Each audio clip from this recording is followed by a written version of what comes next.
So the information I was getting today, because I have been going through it fast and getting information, is that when it comes to compensation as far as money, one thing that rich people don't tell you is that all their assets and stuff don't belong to them, it belongs to their business. That their personal money is very low. I mean, as far as it goes, or they're living for free, if that makes sense. That they would own no home, that the business provides what it needs for them to survive. It's almost a charity, if you look at it that way. And the importance of this has to do with those who suffer, those who don't have, or those who hunger will be fed. All right, and that the body is worth more than clothing, more than the clothing. All right. So, in that scripture, so what this comes down to is that there has to be a balance. All right, always a balance.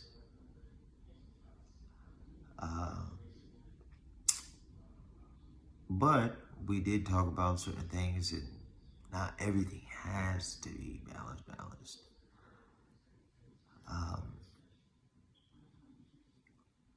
But there's a time and place for everything. All right.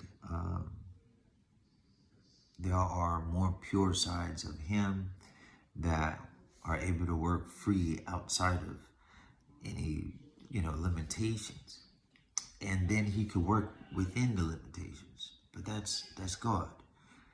As far as the flesh goes, we are limited by our flesh. It's just the way it is. And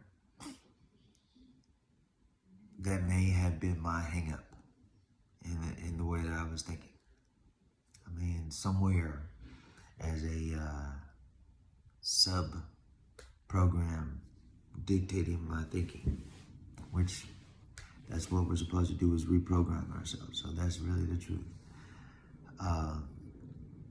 But in doing so, when it comes to money, owning your own home, own car, whatever it may be, if you don't own these things, then it's to help you, if that makes sense. It would help in the aspect of something else providing for you, or what that may be. But if you do have those things, then it's for you to provide to someone else, or provide for something else, which is an outgoing of energy and money.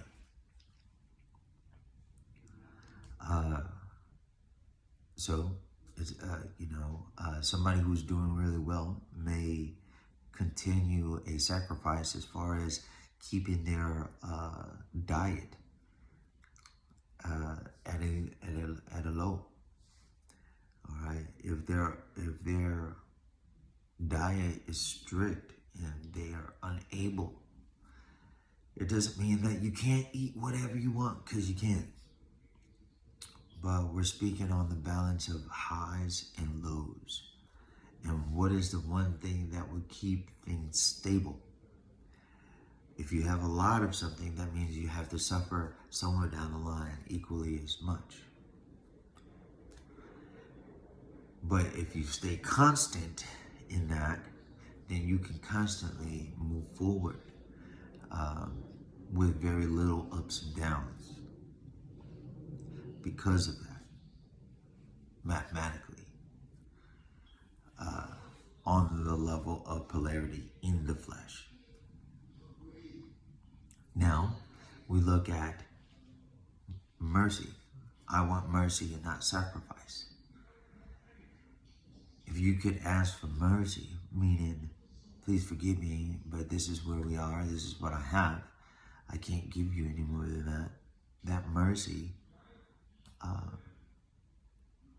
would cover, not quite cover, but yes, cover, but it's graciously given to you, which alerts you to the fact that somewhere down the line, it comes to you understanding what you came in the world with is the only thing you really have.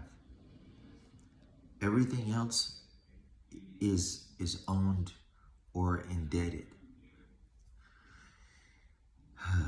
And even what we came in the world with is indebted, not to ourselves, but yes, to ourselves and to God. Because He's really the one who made us, right? Who put us here.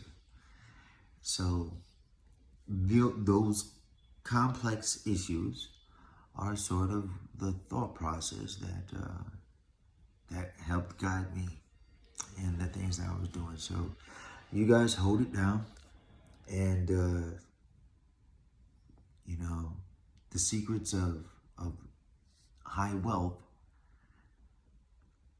is to not own it. You know, have it work for you, but let it stand on its own. All right, hold it down.